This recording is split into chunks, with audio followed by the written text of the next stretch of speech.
Have you ever left a meeting, a dinner party, or, even just a simple conversation with a colleague feeling totally drained? hmm Because it just felt like you and the person across from you were speaking two completely different languages. Oh, yeah. All the time. Like maybe you were trying to drive toward a logical conclusion and they just kept veering off on these emotional tangents. Or you were trying to move fast, be efficient, and they insisted on stopping to dig into every little detail. And that's when the thought creeps in, isn't it? Exactly, that moment of just total misalignment where you think, why is this person being such a complete blockhead right now? That feeling of friction, that Yeah. that fundamental misunderstanding of what makes the other person tick, it's universal. Right. And unfortunately, for a lot of people, that friction leads to a very simple, but a really flawed conclusion Which is, that they are, in fact, surrounded by incompetent people, by idiots.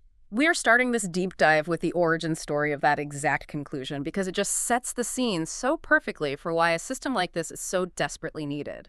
It really does. The narrative starts with a specific encounter. It's about a 60-year-old self-employed man. Let's call him Stror. He was looking out at his whole organization, Department A, Department B, Department C, and he came to this absolutely confident conclusion. That everyone around him was either a complete idiot, a fool, or just the worst kind of weird. Right. And look, Score's problem wasn't business sense. He was a highly respected entrepreneur in his field, knew his stuff, technically. His downfall was his total failure to manage the single most complicated resource there is. People. People. He just didn't get why they didn't think or act or prioritize things exactly the way he did. And because he was the yardstick, anyone who was different. Whether they were, arrogant windbags or tedious blockheads. Exactly. They were, by his definition, an idiot who needed to be either fixed or just avoided entirely. And the culture that created in his company was, it sounds just frankly alarming. The source material talks about this one really toxic symbol, Oh, the warning light? the warning light above the reception desk. Yeah, that's right. A red light meant Sturz was there, in the building, actively managing. And a green light meant he was away. And people, staff, and clients, both, would literally check the light. And if it was red, they'd often just turn around and leave. They were terrified of getting criticized or yelled at if they brought him any kind of bad news. Wow. That is such a powerful visual, isn't it? It shows the danger of that kind of rigid, inflexible communication. Sturz was measuring everyone by his own standard, and he didn't realize he was actively pushing away efficiency and honesty. Exactly. And Sturzer's own realization that he couldn't live a productive life constantly fighting people he saw as impossible, that was the thing that really kicked off the research we're diving into today. He needed a framework. He needed a framework to understand why people behave differently so he could stop seeing them as obstacles and start seeing them as, resources. Okay, so let's unpack that framework.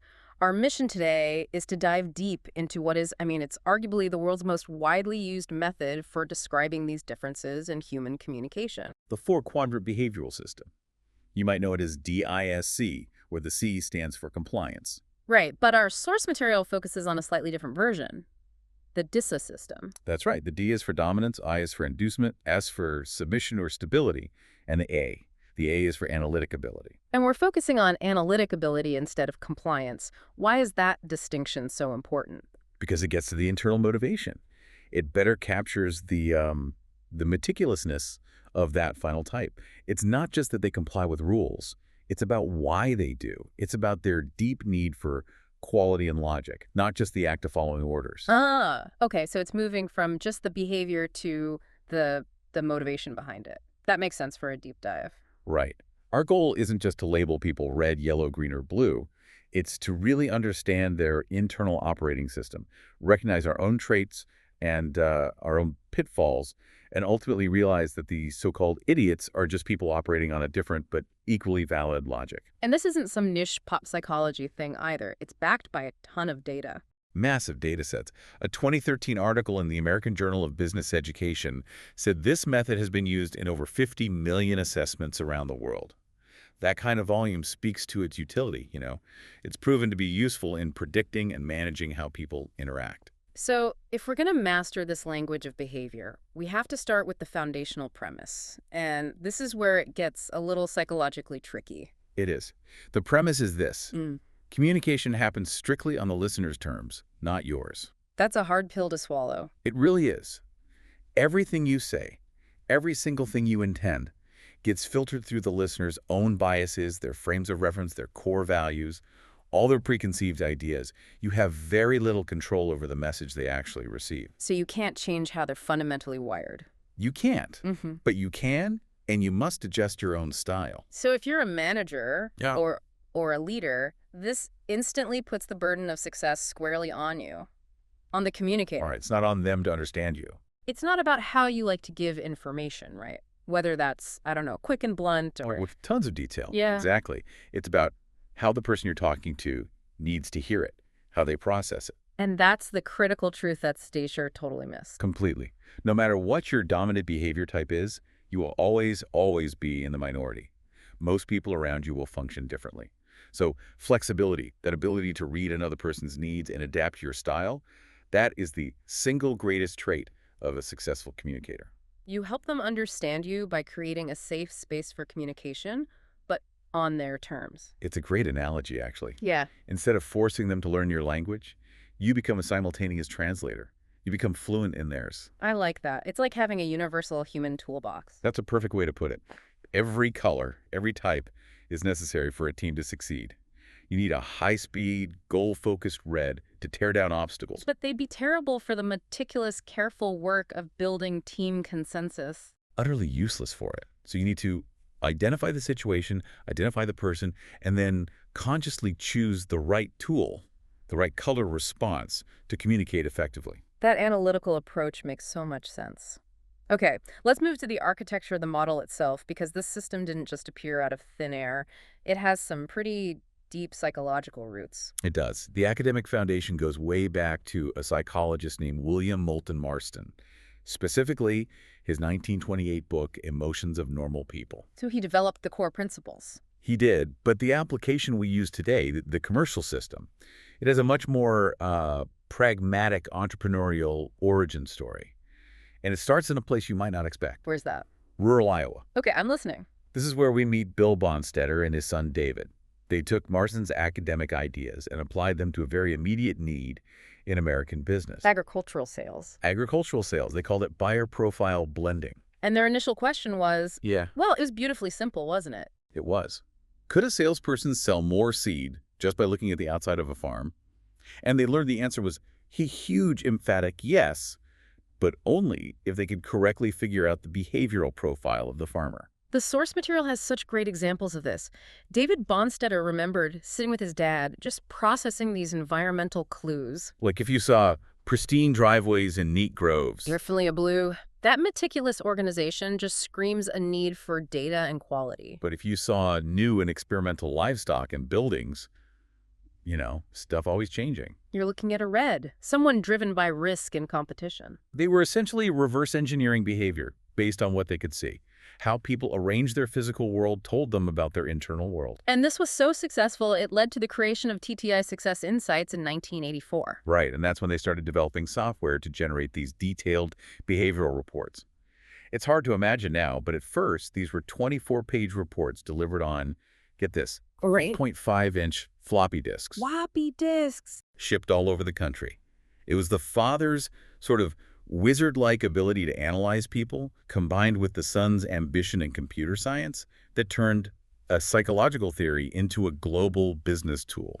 Okay, but before we jump into the four colors, we really need to understand what these assessments are measuring, because they're not just, surface-level personality quizzes. No, not at all. Behavior is determined by several layers, like an onion, and understanding those layers is the real key to strategic influence. Okay, let's peel that onion, starting at the very center. At the innermost core, you have what we call core values, And these are set really early in life. very early, usually before you're 10 years old. Right. These are the absolute non-negotiables of your morality. Things like all people are of equal worth, or honesty is everything, or fighting is just wrong. And these values are basically impossible to change. Almost impossible. They are your instinctive definition of right and wrong. They're just baked in. Okay, so moving one layer out from the core, we have attitudes. Attitudes are the opinions you form later in life. High school, college, your first job. They're based on personal experience. The source had that great example of the relative who distrusted, 85% of all salespeople? Yeah, because he'd had a string of bad experiences. So he was stuck in this endless cycle of buying something and then returning it because he always felt like he was being manipulated. But unlike core values, attitudes can change. They can, but it takes a long, sustained series of positive counter experiences to do it. So when you mix those core values and attitudes together, they form what we call core behavior. Yes, core behavior is the real you. It's how you'd act in complete and total freedom, with no external factors influencing you at all. But, and this is a big but. When are we ever truly free from external factors? I mean, almost never, right? Maybe when you're sleeping or completely alone. So we rarely, if ever, actually see someone's true core behavior. Exactly.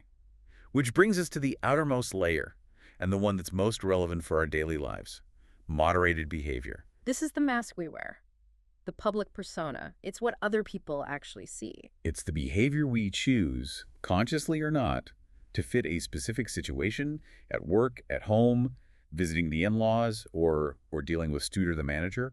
It's a response mechanism. Yeah. And the whole process is summed up by a really powerful formula. Behavior equals F, P-A-S-F. Let's spend a minute on this because this is the strategic heart of the whole model. Behavior is a function of personality and surrounding factors. Okay, break that down for us. Right. So behavior is what we see, the action. Personality, the P, is the internal wiring we're trying to figure out, the core values and attitudes. And the surrounding factors, the SF. That's the part we can actually influence. Hang on. If personality, the P, is what we're trying to figure out, and you just said core values are almost impossible to change, how does this help us influence people? It sounds like we're stuck if P can't be changed. But that is the precise point.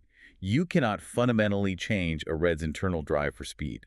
You can't change a blue's deep need for analysis. But you can strategically influence the surrounding factors, the SF, to bring out their best moderated behavior.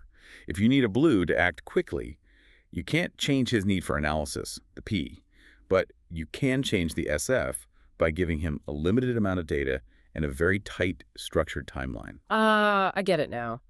So Astor's failure wasn't that he was trying to change people's behavior. His failure was trying to change their personality, their P. Yes, when he should have been managing the surrounding factors, the SF, the work environment, the processes, the way he communicated. By managing the SF, you encourage people to adopt a positive version of their moderated behavior instead of them defaulting to a negative or resistant core behavior. You've got it.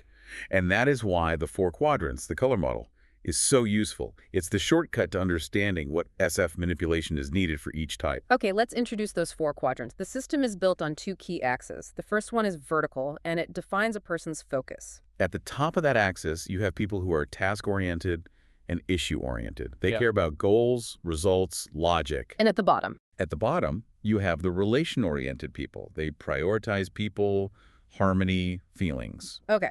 Then there's the second axis, which runs horizontally. This describes a person's tempo. On the right, we find the action-oriented people. The extrovert active implementer, they move fast. And on the left, we find the more reserved, reflective people. The introvert passive reserved person, they move more slowly. So plotting these 4 combinations gives us our 4 colors. The extrovert who is task-oriented, in the top right, that's our red. The extrovert who is relation-oriented, in the bottom right, that's yellow. And then shifting over to the introverts. The introvert who is relation-oriented, in the bottom left, is green. And finally, the introvert who is task-oriented, in the top left, is our blue. I think it's so important to emphasize this isn't about putting people in neat little boxes.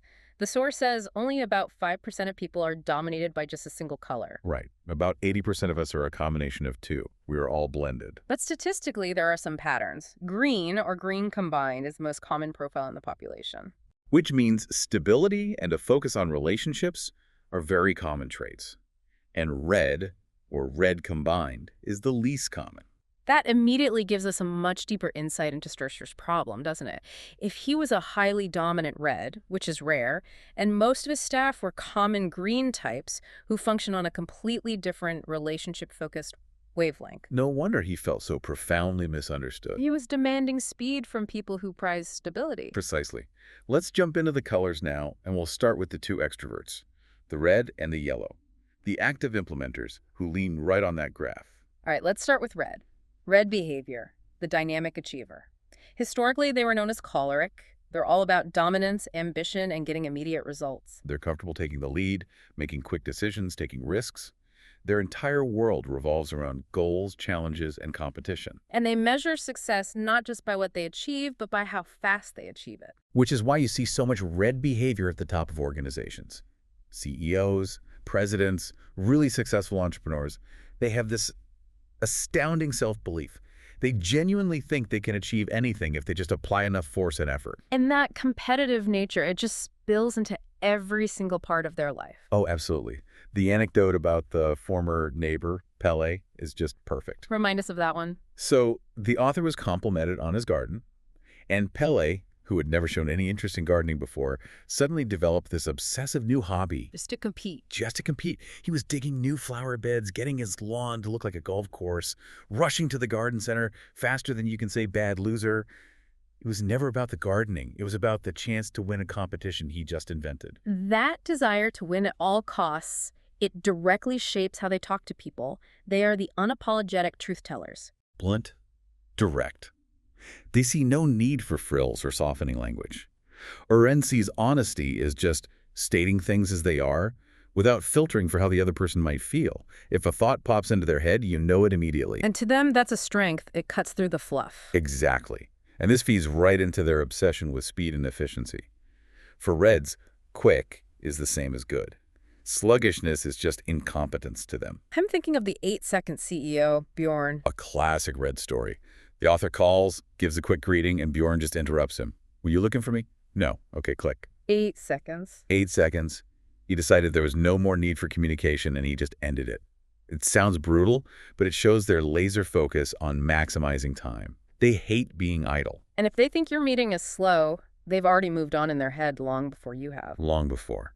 Their unbounded ambition demands that speed. They don't just set goals, they set impossible goals. They have that famous belief, a realistic budget is a budget for cowards. They really believe the impossible just takes a little longer. They do. But we need to clarify their motivation when it comes to status.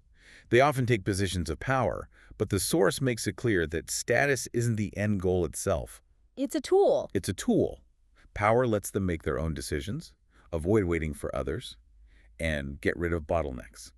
They're very ego-driven, but they don't actually waste time worrying about what other people think of them, as long as those people are out of their way. They're also masters of conviction. They present their ideas with such confidence, whether they have the data or not.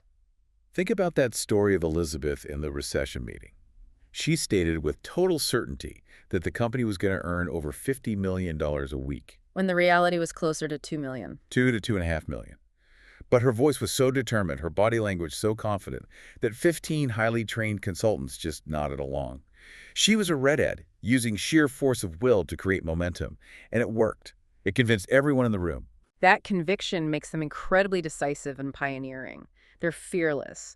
They'll tackle things others hesitate over, whether it's a risky new business or just confronting a landlord to change a policy. Yeah, they don't lose sleep just because they made someone angry. And, maybe surprisingly, they show a high flexibility in views. You might not expect it, but if a better, faster solution comes along, they will change their position in a heartbeat. They care more about moving forward than they do about being right about their original idea. Okay, now let's pivot to the red pitfalls.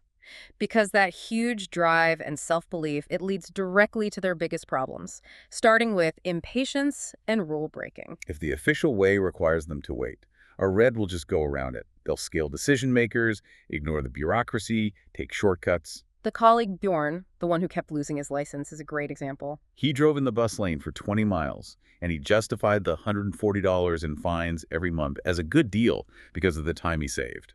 They know it's wrong, but if the alternative is faster, they'll just bypass the rule. And that need for speed shows up as aggression and conflict in their communication. Their bluntness can feel really threatening. They like to argue.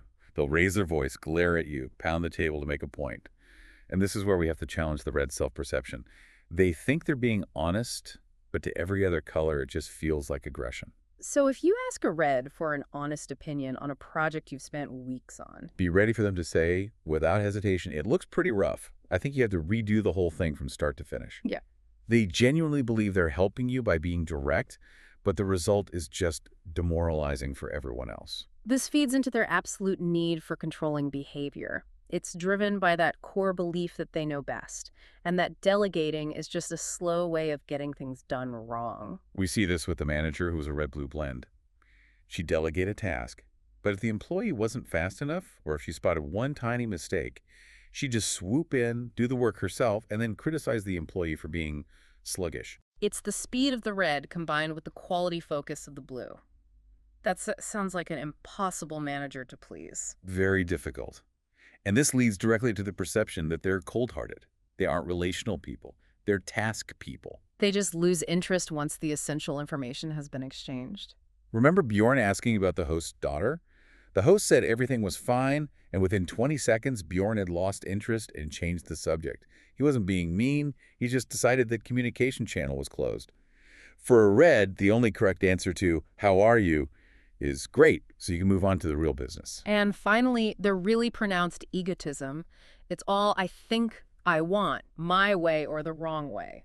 They will advance themselves, sometimes at the expense of others, like the dinner guest who saw this stressed green-blue man and just tore into him saying, "I think you complain too much. I really think you should pull yourself together." That's red bluntness with a total lack of emotional interest in the other person's struggle. And the famous examples really speak for themselves. Steve Jobs, Margaret Thatcher, even Mother Teresa, requiring that immense strength and forcefulness to deal with world leaders and get her mission done.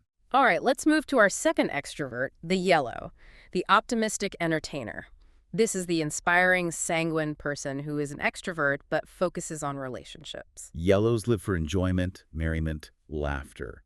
They are the magnetic, popular people in any room, and they're driven entirely by the need to create and maintain fun, stimulating relationships. They're incredibly talkative and entertaining. Oh, they talk all the time. They'll answer questions no one has asked, tell stories that might be totally off topic, but they keep the energy up. The author's sister, Marita, is a perfect example. Someone tells her it's raining, and she just replies, "But after that, the sun will come out. Just wait and see." They just refuse to dwell on the negative. They also make decisions quickly, but unlike a red who decides based on goals, a yellow decides based on pure feeling. It just felt right, is the classic yellow justification. And they treat almost everyone as a friend you haven't met yet, which makes them extremely social and tactile. They have the most contacts, the most holiday cards, and they're the ones who will give you a spontaneous hug. They love that physical contact to reinforce the relationship. And their unlimited optimism is just infectious. It's like a shield against reality. They refuse to see a half-empty glass, even when things are going terribly. Look at Mike, the author's jinxed friend. The guy endured job loss, burglaries, car accidents. After a wreck where he couldn't get out the driver's side door, he just maintained his internal bubble. He said, "It was fine, I just got out the other door." They thrive because they genuinely refuse to absorb negativity. And this relentless enthusiasm makes them masters of inspiration and persuasion. They are powerful speakers who can inspire people to do amazing things, mostly by focusing on the big, exciting vision and completely ignoring all the complicated negative details. Marianne, the sales director. The ultimate example. She could apparently inspire sellers to jump out a fifth-floor window. And she could turn an irate, shouting customer from pure anger to boisterous laughter just by smiling and refusing to acknowledge his negative attitude.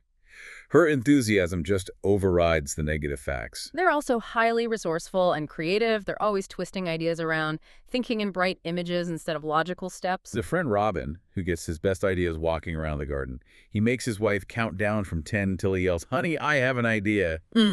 They thrive outside the box because to them, convention is just boring. It limits their creative energy. And their relationship focus is everything to them. They always want to know who will be doing something, not just what will be done. They need those functional, supportive, and fun relationships to feel complete. Okay, now for the yellow pitfalls. That relentless energy has a downside, starting with limitless verbosity and egocentrism. They are famous for sucking all the oxygen out of a room. They dominate conversations without even tricking. The story about Peter, the yellow sales manager, is stunning. He had 1 point on a 19-point agenda, but he spoke for 69% of the meeting, a meeting with 8 people. Wow. They just spew this unprocessed raw material that tumbles out of the big opening on their faces, and they interrupt constantly to bring the topic back to something they find exciting. This rapid-fire approach leads directly to carelessness and lack of structure. They find structured work painfully boring. They avoid fixed systems, which means they forget deadlines, miss appointments. They love painting with broad, exciting strokes. Why would they ever worry about the tiny, boring details? And they suffer from a huge inability to follow through. They're masters at launching projects, getting everyone excited. But then they move on before it's 100% finished. Follow-up is dull. To them, it's looking backwards. They test limits like little kids until a stronger color, usually a red or a blue, has to step in and force them to be accountable. And all of this can lead to them being seen as selfish and as bad listeners. Because they're so focused on their own thoughts and stories, they're often genuinely not interested in what other people are saying unless it's really entertaining. If a conversation gets boring, they literally close their ears and just wait for their turn to talk again. Their memory is selective, and it conveniently forgets any critical feedback or complex instructions. It's so interesting to contrast the red and yellow extroverts. The red is focused on goals and moves fast to win. The yellow is focused on people and moves fast for fun. Both are high energy, but their motivations are miles apart. Absolutely. The red's speed is purposeful. The yellow's speed is just enthusiastic. Now let's dive into the world of the introverts, the reserved types, green and blue. These are the people who prioritize reflection over immediate action. Okay, up next is green behavior, the balance team player, the phlegmatic person, sometimes called the earth people. And they are, statistically, the most common type. They provide that crucial stabilizing counterbalance to the high-energy extremes of red and yellow. Their core focus is always the group, the team, or the family before the individual. They desperately want comfort, predictability, and stability. So while reds start in top gear, greens operate at a much more leisurely, stable pace. And their key strengths are all centered on this profound kindness and support. They are the classic best pals. They remember every single birthday, yours, your partner's, your kids', maybe even your cat's. They are deeply relational people. They'll invest a lifetime to save a relationship, and they're always ready with a shoulder to cry on. And their natural caution makes them incredibly reliable. If a green says they'll do something, it will get done. You just have to give them plenty of time. They're driven by this deep need not to fail the team or disrupt the harmony. And they are often considered the best listeners of all four colors. They are. As introverts, they listen attentively, and they have a genuine ear for human problems. Unlike the ego-driven reds and yellows, they hear what you are actually saying because they are usually more interested in you than in themselves. The story of Helena, the gentle grain seller. Perfect example. She secured a big deal with a really tough CEO just by listening to him talk passionately about his vintage car in the parking lot. She didn't interrupt. She just listened and murmured her support. This selflessness is really at their core. It's team before self. Major, the colleague who always said yes when someone asked for help, who worked reception, and was constantly sending out emails reminding the stressed consultants to look after their families. That's pure green. They're the people who, when others are just taking their own empty coffee cups back, they'll grab the carafe and refill everyone's cup. Exactly. They seek discretion, they try to make themselves invisible, they don't want to be the center of attention, and they hate kicking up a fuss. As long as their secure routine isn't threatened. But that stabilizing influence, it turns into a major pitfall when the situation demands change or speed. And the first one is a painful resistance to change. Change is so difficult for them. It's time-consuming, and it requires this extensive justification about how the proposed change will ultimately increase stability. Their internal motto is always, you know what you have, but you never know what you might end up with. This resistance can show up as just pure pig-headedness or obstinacy, a refusal to change their minds, even when you show them the facts. Because they're waiting for the right feeling of security to come over them. The young man who holds on to information from his trusted friends, believing it's true no matter what evidence his parents show him. That's classic green. Their trust in the relationship with the source overrides the objective data. Then there's the passivity and indifference. They rarely make the first move, which can look like a lack of engagement. They just assume everyone thinks like them and is perfectly happy to stay on the sofa and do nothing, because that's often their happy place. They're content with stability, and lots of work is a green's greatest enemy.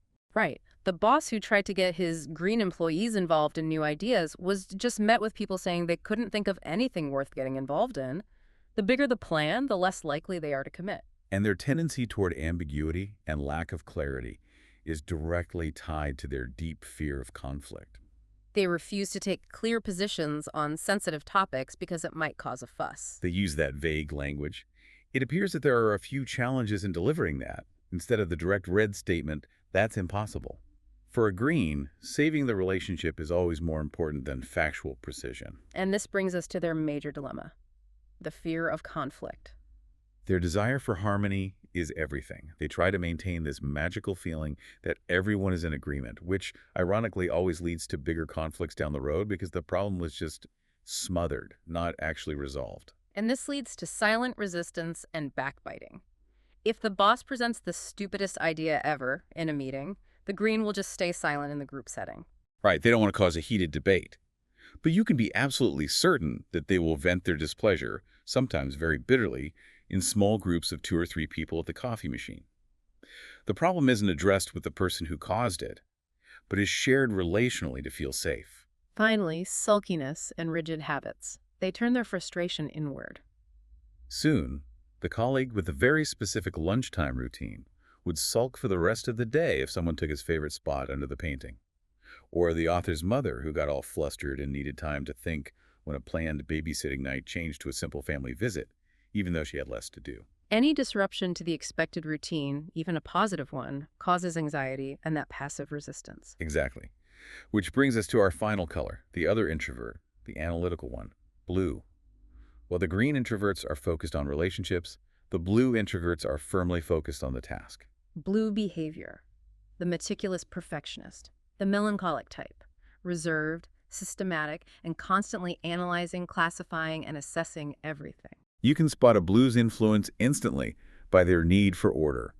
Their homes are highly organized, labeled hooks, 6-week dinner menus on the fridge, everything cataloged and in its proper place. Their core strength is accuracy and logic. If a blue says something, you can usually bank on the fact that what he says is correct. They check facts, they Google, they read the manuals, and they present their reports in full. Logic is their North Star. They are defined by detail obsession and quality. God is in the details, is their mantra. Cutting corners is just not an option. They're always seeking 100% correctness. The author's engineer, father, measuring the gravel pile. The circumference, height, and gradient just to make sure it had exactly 1 centimeter per meter of incline. Why? Because it says so in the book. That is the perfect embodiment of blue behavior, a commitment to detail for the sake of quality and following the established standard. They are completely systematic and methodical. They value logical thinking and can do the same task over and over again without getting bored or careless. Because if a method works, why would you introduce risk? The blue person assembling IKEA furniture reads the manual twice, wipes down all the parts, and counts every single screw before they even start, just to make sure the system is followed perfectly. They're also characterized by intense caution and risk assessment. They are pessimists, or as they would say, realists. They prefer to hold off and consider everything one more time. Their motto is often, the best deal is often the one you didn't make. They manage risk with advanced systems, 3 alarm clocks, leaving 2 hours early for an appointment just in case of a theoretical traffic accident. And despite all their exhaustive knowledge, they are remarkably unassuming. They rarely toot their own horn. They're content just knowing that they know the answer. When they're praised, they'll just accept it with a quiet nod and go back to work, because in their mind, they were only doing his job. However, this relentless chase for correctness turns into huge pitfalls when they have to deal with speed or collaboration. The biggest is slowness to act decision paralysis. For the blue, the journey is truly more important than the destination. The story about the CEO buying leadership training is legendary. He required 85 pages, then 300 pages of material for a quote. Including coffee break times and the specific questions that would be asked. After going over the table of contents for 90 minutes, he just kept asking, is there any more material? The process leading up to the decision was more interesting to him than the actual outcome. Exactly. The need for constant information actively prevents action. They confuse analysis with making a decision. They are also hypercritical and insensitive. They spot errors immediately, and they deliver their observations bluntly. It's a bit like a red, but for a different reason. Right. A red does it to win. A blue does it because logic demands that mistakes be corrected. Like the friend Hans who walks into the author's brand new kitchen, and the first thing he says is, quietly, "That cupboard door is crooked." To him, that's just a logical observation. He saw a quantifiable mistake and he couldn't ignore it. But to the person who's looking for praise, it's just devastating. And this leads to suspicion and distrust. They don't trust what other people say. Everything has to be confirmed, documented, and checked, sometimes triple-checked. The friend who double-checks his Excel formulas with a calculator because there's a theoretical possibility that there could be errors in Excel, that action, while logical to the blue, makes everyone else furious because it shows a total lack of trust. They also show a clear aloofness and distance.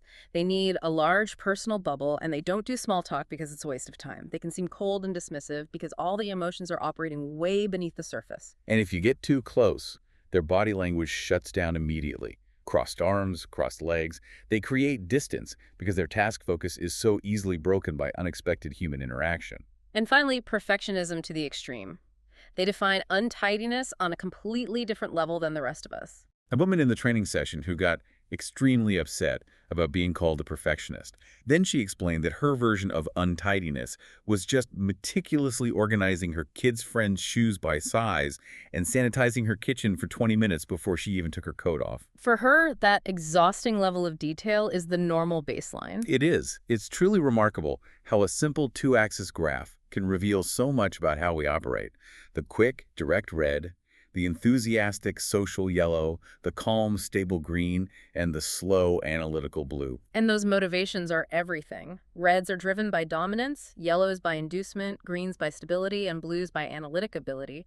But we can't fully understand them without looking at the signals they send without words. Right. Let's get practical. This is where we shift from just identifying the traits to actually applying the knowledge. If we're trying to influence the surrounding factors, the SF, to improve someone's moderated behavior, we have to start by reading the room. Nonverbal communication is huge. The English language has, 170,000 words? Yeah. But body language has almost 700,000 different signals. Understanding those signals lets you adjust your approach on the fly. You can notice the differences in posture, the way they walk, how much space they need. Exactly. Let's start with the nonverbal cues of the two extroverts. For reds, what should we be looking for? Power and speed. Their steps are decisive and powerful. They literally expect other people to move out of their way. In a conversation, they'll lean forward aggressively, use very direct, intense eye contact, and use controlling gestures, like pointing with their palm facing down. And their voice is strong, loud, confident. Everything happens at a furious pace. Right. And what about the yellow? Also fast-paced, but their signals are all about relationship. Open and inviting. They have that relaxed, jocular posture, always smiling. Very tactile. They're the ones doing the spontaneous touching, hugging, shoulder clapping. All right. Their gestures are wide and expressive, matching the high melody and variation in their voice. And they talk so fast they often stumble over their words. And they have no problem invading your personal bubble. None at all. Now, shifting to the introverts, the green body language is much more subdued. It signals their desire for stability. They move in a more sluggish, methodical way. Their posture is relaxed. It exudes calm. They tend to lean backwards when they're sitting, almost trying to make themselves invisible. Their gestures are small-scale, friendly, but not flashy. Their voice is quiet, soft, often hard to hear in a big group, and their pace is slow. Stability always wins over speed. And finally, the blue, who is often the hardest one to read. Blues have minimal movement. Their face can be very expressionless, revealing very little of what's going on inside. Their emotional life is way beneath the surface. And if their personal space is breached, their body language immediately closes up. Crossed arms, crossed legs. They use direct, fixed eye contact because they're processing data, but they speak without gestures. Their voice is usually low and monotonous. For the blue, that lack of body language is the signal. It means they're focused on the task. Reading these nonverbal cues is only the first step. The real payoff comes from knowing how to strategically adjust your own communication, that SF manipulation, to be more effective with each color. This is the how-to that turns this knowledge into a real tool. Let's start with how to approach a red. Remember, they are task-focused, fast, and dominant.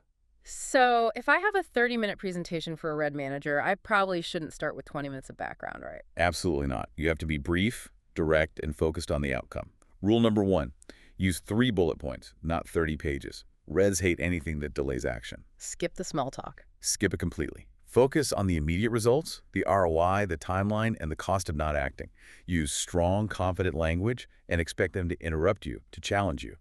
And if they do challenge you, don't back down.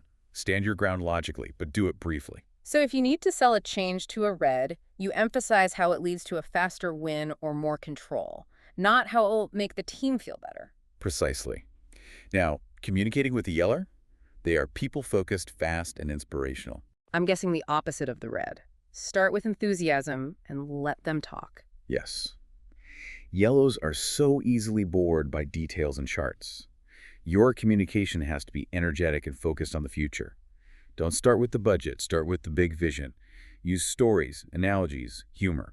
And when you're delegating, emphasize who will be involved, not just what the task is. And allow them time to talk about themselves. Mm. If you interrupt a yellow, you kill their energy, and never ever bore them with follow-up procedures. Keep the conversation focused on the exciting launch. So if you're selling a project to a yellow, you emphasize the excitement, the fun, the potential fame, and the amazing people they'll get to meet. Exactly. Next, the introverts. How do we shift our speed for the calm, reserved green? The green is relationship-focused and slow. The most important thing is security and stability. So communication with the green has to be patient, gentle, non-threatening. Never introduce sudden change. Give them assurances that any change will protect or even enhance the stability of the team. And when you're delegating, focus on the importance of consensus and the team's involvement. Give them plenty of time to ask questions and process things privately. And this is crucial. If you sense that silent resistance, the green saying yes in the meeting, but their body language looks a little closed off, you have to follow up. But do it in a private, non-confrontational way. You have to create a safe S environment where they feel okay voicing their concerns without fearing a big conflict. You could say something like, I sensed some hesitation earlier, and I really value your opinion because you always look out for the team. What risks are you seeing that I might be missing? You validate their role as the stabilizer. That is a critical manipulation of the surrounding factors. Finally, how do we talk to the slow, task-focused, analytical blue? The blue needs structure, data, and quality. You have to slow way down. Forget the red's 3 bullet points, a blue wants 30. Provide detailed data, documentation, specific timelines. If you make a claim, show them the source. If you recommend something, show them the comparative analysis of all the alternatives. And I'm guessing emotional appeals are totally useless here. Useless, or even worse, they register as irrationality. Focus on logic, process, and guaranteed quality. Never rush them. The surrounding factor you influence here is the availability of comprehensive, accurate information. If they ask for 300 pages of material, give it to them, or explain logically why that material isn't relevant. It's so fascinating how the speed of the extroverts, the red and yellow, leads to their biggest pitfalls. Impatience and carelessness, while the introverts focus on stability and detail, leads to the biggest pitfalls, resistance to change and decision paralysis. That's the core tension in any team, any organization. Yeah. Every strength, if you don't check it or if you misapply it, becomes a glaring weakness. The red's decisive action, if you apply it to a green's personal life, becomes cold-hearted egotism. The blue's obsession with detail, if you apply it to a red's need for speed, becomes crippling paralysis. And this brings us right back to the beginning, to the dilemma of Stir. By using this framework, Stir could have realized that his idiots weren't incompetent at all. They just needed a different set of surrounding factors, a different way of being spoken to do their best work. So we have completed a pretty comprehensive deep dive into the 4 colors of the DISA model: red, dominant, yellow, inspiring, green, stable, and blue, analytical. We've defined the traits, we've looked at the pitfalls, but most importantly, we've started to explore how to strategically apply this knowledge. And the ability to understand and apply these 4 patterns is just crucial in every part of your life. Whether you're an employee trying to manage your boss, a spouse trying to negotiate chores, a project manager trying to motivate a diverse team, or a parent trying to understand your kid's learning style. We often mention the learning pyramid. It reminds us that just passively consuming this information, like reading about it, which gives you 10% retention, or just listening to us talk about it, maybe 20% retention, is only the first step. Right. True competence, the ability to actually use this knowledge, comes from active participation. The active stage requires practice. 70% of learning comes from saying it, and 90% comes from saying it and doing it, simulating the real experience or just doing the real thing. So this language of behavior, this DISA language, it's a perishable skill like Spanish or German. It is. You have to practice. You'll guess wrong at first. You might feel awkward, but the more fluent you get, the more smoothly you'll be able to influence those surrounding factors, and the more productive all your interactions will become. What a journey of discovery. We've moved so far past the toxic mindset of the manager Stir, who just defined anyone who didn't think like him as an idiot. We now see that all 4 colors are necessary tools, and that people are worthy of respect and understanding simply because they operate differently. The final lesson is always this. Good qualities only become drawbacks when you apply them in the wrong situation or communicate them to the wrong audience. And here is where it gets really interesting and where we turn the mirror back on you, the listener. We've focused this whole time on how you can analyze and handle other people by applying these principles, by changing your SF approach to them. But consider this final provocative thought. If you don't understand and apply these principles, by changing the way you communicate, by adapting your own style to the majority of people around you, you risk staying trapped in your own bubble, surrounded by people who just don't understand you and who find your natural traits difficult to deal with. And therefore, in their eyes, you might just be the one who is behaving like an idiot. So what small intentional change will you make today to improve communication with the color that challenges you the most?